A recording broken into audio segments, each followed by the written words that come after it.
Hello mga sisi ko, mga kasari, magandang araw sa lahat. Alam nyo ba, ah, itong insurance namin ni Kuya Dave, gusto ko na sana itong ihinto kasi nalalakihan ako sa bayarin namin. Pero may plan talaga ang Panginoon na imbis na mag-stop kami, nagkasakit si Kuya Dave at nagamit namin yung aming insurance. Ayan. So, hindi talaga natin masasabi, mahuhulaan ang mga pangyayari, mga sisi ko. So, magandang hapon, magandang araw sa inyong lahat. So, ngayong vlog na to ay gusto kong i-share sa inyo kasi maraming nagtatanong. Sana ay makapagbigay ako sa inyo ng aral sa buhay.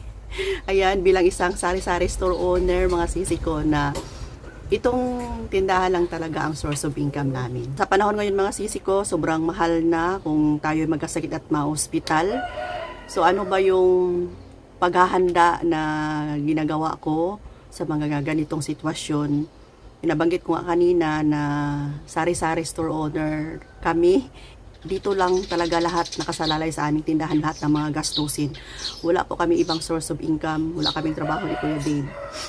So, sasagutin ko lahat ang mga tanong ng aking mga kasari, mga sisi ko, kung anong insurance meron kami, magkano ang monthly, isa-isa ba kami merong, ako si Kring Kring at kanyang si Kuya Dave, saan ba maka-avail niyan? Yan, tapos sasabihin ko rin sa inyo kung ano pa yung ibang mga pwede nating mapagkuhaan in case of emergency na madali lang tayong maka-loan, makahiram. So, sasabihin ko sa inyo yun mga sisi ko para ma-idea din kayo. Habang mas bata pa siguro kayo sa akin, ay mapaghandaan nyo na ako'y 50 plus na. So, alam ko may mga kasari tayo ngayon na mas bata pa sa akin, pwedeng-pwede pa kayong mag-ipon, maghulog o kukuha ng insurance. Okay, so pasensyahan nyo na mga sisi ko kung putol-putol yung vlog natin, nasa tindahan tayo, so may mga bumibili. Okay, anong insurance ang meron kami ni Kuya Dave? So, maraming insurance ngayon, like AIA Phil-Am Life. Tapos, meron ding Kaiser, may MaxiCare, at may Sun Life. So, yun lang yung parang kilala ko na sikat mga sisi ko. Pero itong amin ni Kuya Dave ay ito yung AIA Phil-Am Life na kung saan insured kami dito ni Kuya Dave. So, ngayon ang tanong kung paano ba ang pagbayad nito? So, itong kinuha namin mga sisi ko, 3 years na kami. Quarterly po ang pagbayad, hindi siya monthly. So, ang quarter po namin na binabayad, isa-isa kami Kuya Dave, ay 9,000. So, parang 3,000 plus each na kami. So, 3,000 each, tapos i-times mo sa 3 buwan ay nasa 9,000 each. So, kababayad ko lang ngayong February, ang nabayaran ko ay 18,000 mahigit. So, malaki talaga mga sisi ko. So, kami lang dalawa ni Kuya Dave ang may ganyang insurance. Si Kring wala pa. Plan kong kumuha para sa kanya, pero next na lang. So, yun. Malaki. Nabanggit ko na kanina, bago ako nag-start, na maghinto na sana kami kasi napakalaki ng obligasyon talaga mga sisi ko. Pero yun na nga, may nangyari kay Kuya Dave, pinagpatuloy na lang namin. So mga sisi ko, marami namang insurance, pili lang kayo. May mga insurance na nag-o-offer ng hindi naman gaano kalaki mga sisi ko. So depende lang po yan. Like sa MaxiCare, meron silang offer na hindi naman ganyan kalakihan. Depende kasi kung anong plan ang kukunin mo. Itong kasi sa amin, parang 3-in-1 na siya mga sisi ko. May HMO, ito yung hospital ka, savings or investment. Pag mag-mature na kami, 65 years old, may makukuha at iba din yung life insurance. So, 3. Kaya, mabigat siya mga sisi ko. Pero may ibang insurance din na pure lang siya, health insurance. Sa health lang talaga. Single lang. Depende na rin sa inyo. Kayo na yung bahalang magpili. Basta't ang mahalaga, meron tayong health insurance. Kasi ito yung pinaka-mabigat na natin, problema pag ma-hospital. Ang laking, mga sisi ko, laking bill.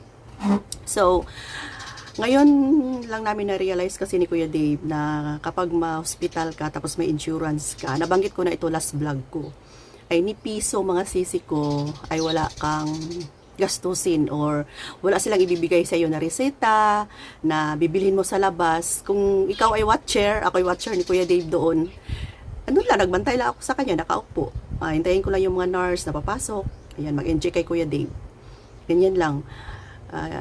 Wala talaga, wala kang pagod na lakarin pa para bibilhin mo yung mga gamot na iresita nila. Not like kasi sa auntie ko sa kabilang room, na grabe yung pinsan ko, super stress siya, halos araw-araw may ibigay na reseta. Tapos alam niyo ba yung reseta na ibibigay ay yung mga vials pa talaga, hindi yung ordinaryong ano lang, gamot. Mga vials, mga sisi ko, like para sa protein, antibiotic, ayan, vial yan, mga vial yan, na sobrang mahal.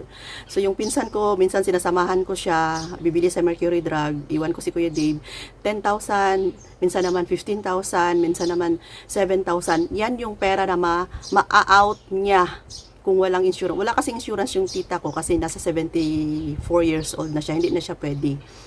Kaya, yun, aside sa gasto ng pinsan ko araw-araw, iba pa yung bill nila paglabas na napakalaki, halos 80,000 po yung bill na binayaran ng pinsan ko. Makakamot ka talaga ng ulo mga sisi kung saan mo kukunin yan. So yun na nga, napag-ano namin ni Kuya Dave, total tapos naman si Cream.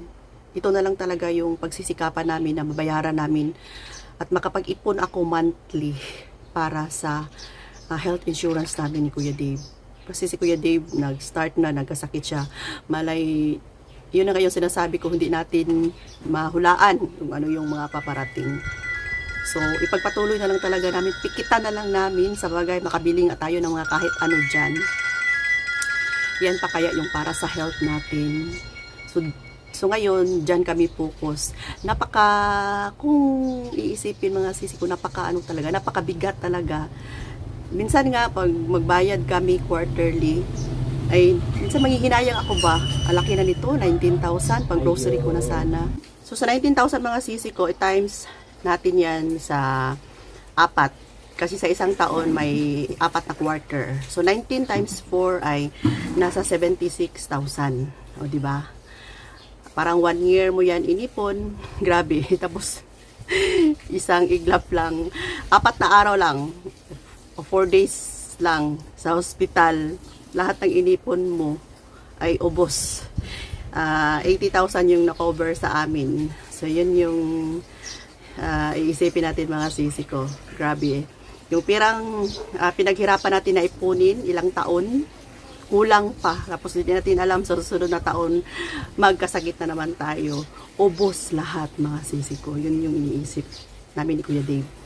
Tapos, ang kagandahan sa insurance na nakuha namin, mabigat nga siya, pero cover. May nagtanong kasi, ano daw yung 500,000. So, yung 500,000 mga sisi ko, yun yung covered ng insurance.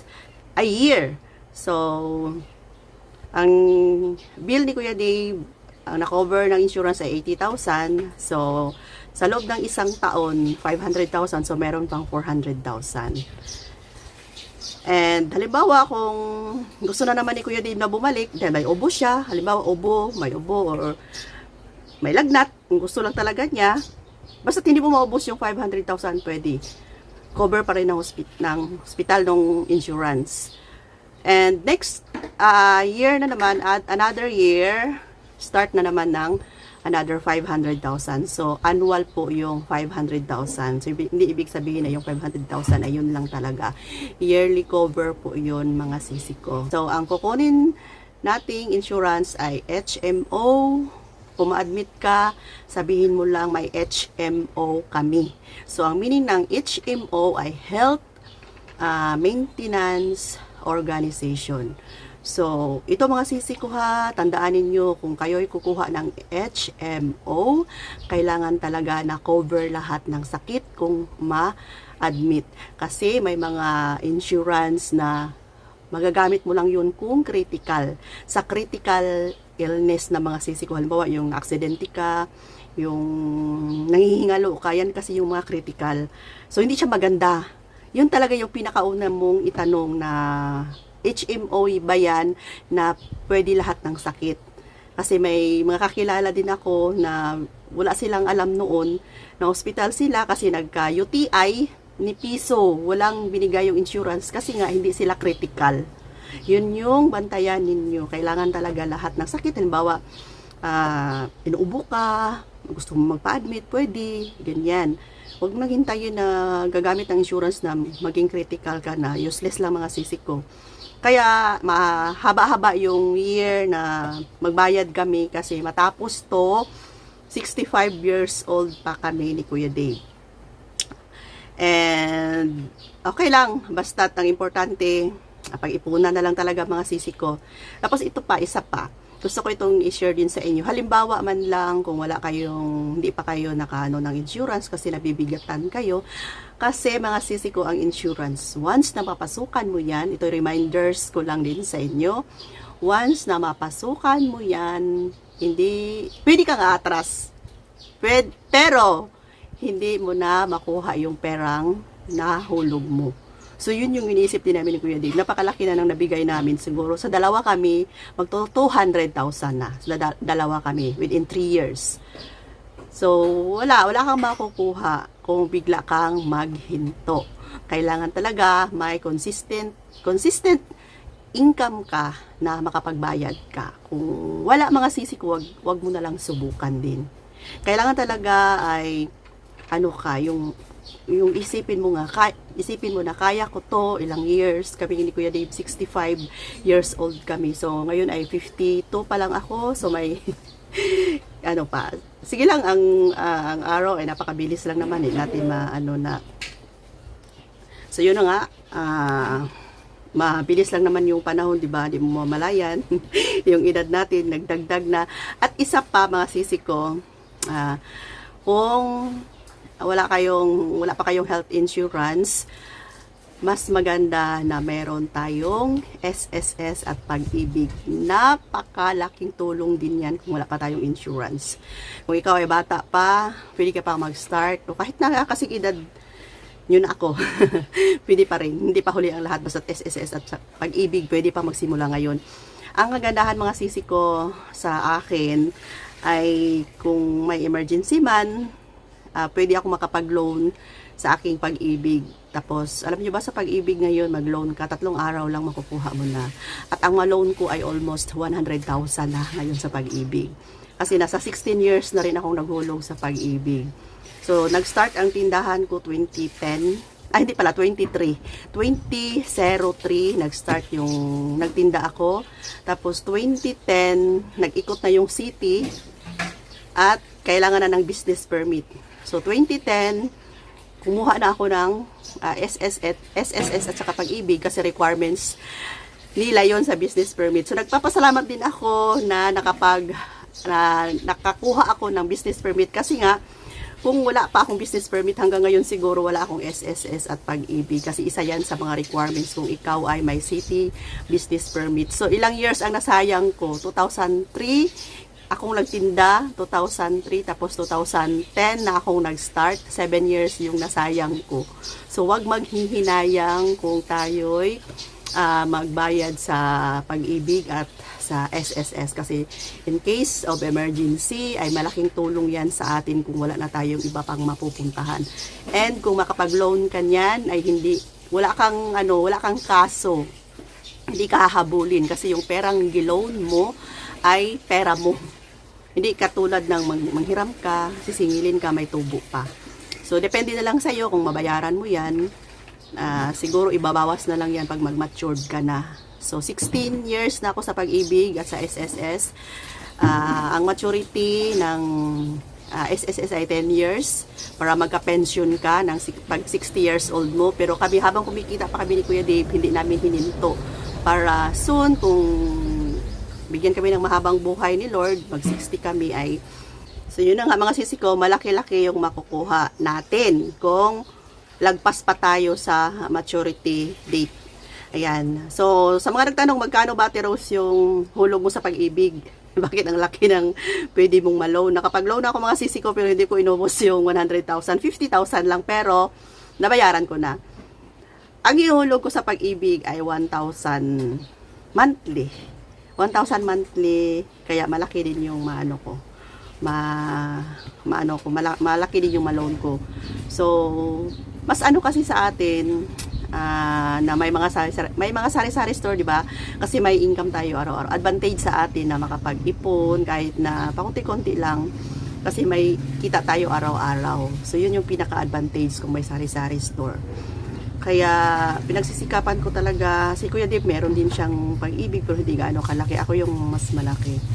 Kaya pinagsikapan talaga namin na may mga health insurance, may mga Pag-ibig, SSS kami kasi para din yan sa ating mga sisiko pagdating ng panahon. Hindi tayo nga hindi tayo nga kasi may mga senior citizens na rin ngayon na wala silang mga remittance noon. So nakaasa lang sa mga anak nila. So tayo yung dapat na merong ganyan. Kasi pag tayo magkasakit, may mga anak tayo, nag-aaral pa, may mga anak tayo na katatapos lang sa kagagraduate lang, hindi pa natin masahan yung income nila. Saan sila pupunta kung hindi tayo handa? Saan sila kukuha ng mga 100,000 pangbayad para sa hospital mo kung hindi ka prepare sa sarili mo? Si Kring Kring nakatapos na nga, di ba, architecture. Pero hindi pa naka-board exam. So kung wala kaming preparation, wala kaming ganito, saan kami kukuha? Di ba? Wala pang trabaho yung anak namin. So sa mga anak naman natin, kung wala pa sila mga health insurance, andito naman tayo. Pwede pa tayong kumayod, magtinda araw-araw para sa kanila. Mas mahirap kung tayo ang malugmok, kung tayo ang magkasakit. Kaya sa ngayon, kung kayo ay sa tingin niyo kaya niyo nang bayaran, makapagbili nga tayo sa Shopee ng kahit ano, yan pa kaya ang di natin pwedeng mapag-ipunan mga sisiko para sa health natin. Big lesson learned talaga namin ito ni Kuya Dave, na ipagpatuloy talaga namin ito. Ayun. Ano pa ba? Ano pa ba yung hindi ko na... Basta mga sisiko sa lugar ninyo. So, magano na lang kayo. Kayo mismo, pwede ninyong puntahan kung may mga opisina ng mga health insurance. Pwede kayong mag-inquire kung ano lang yung mga abot ng makakaya ninyo. Basta, may mga insurance din kasi na pag ma-admit, ayan, covered ka, check up, ayan, laboratories, kasali na, and yung mga makagat ka ng mga aso, pusa, yung injection sa MaxiCare, meron silang ganyan. Para sa akin, mas maganda yung MaxiCare kasi hindi gaano ka mahal. Kaya lang sa MaxiCare kasi may mga requirements, karamihan dyan ay mga nagtatrabaho, may ano sila sa company, ay connected sila sa company. Meron naman sigurong individual para sa atin sa MaxiCare pero hindi ko alam. Pero pwede ninyong puntahan yung opisina ng MaxiCare. Maganda din ang MaxiCare, sikat ang MaxiCare mga sisi ko. So, yung sa pinsan ko, sa anak niya ay MaxiCare, yung naano siya, nakalmot siya ng kanilang pusa, cover yan. Pero sa amin, iba din kasi, iba-iba kasi yung health insurance. Kaya bago nyo pasukin yan, tanungin nyo mabuti ang mga ahente. Kasi minsan yung mga ahente, mga sisi ko, ay hindi nila masabi lahat yung mga advantage at disadvantage. Like naman sa mga disadvantage ay hindi nila yan mabanggit pag sila'y lalapit sa inyo. Ito'y ano lang na prangka lang. Hindi halos nila yan masasabi na kung ikaw ay hihinto, hindi mo na makukuha. Basta't marami mga sisi. Kaya itong vlog ko ay ideya to para sa inyo na itanong nyo talaga lahat-lahat kung ano yung mga benepisyo na makukuha ninyo sa pagpasok ninyo sa insurance. Okay, so medyo mahaba na to mga sisi ko. Maraming salamat sa lahat ng mga kasari ko na kahit na hindi sila vlogger, nanonood lang, minsan nga hindi nagko-comment, nanonood lang talaga, pero ngayon nakapag-comment na sila na get well soon daw Kuya Dave, sana gagaling na si Kuya Dave, makalabas na kami. Maraming salamat talaga sa inyo. Thank you so much po, and ingat po kayo palagi mga sisi ko. Love you all. Kung may mga katanungan pa kayo, comment lang kayo at sasagutin natin yan sa next vlog kasi medyo mahaba na ngayon. Bye for now. Love you all.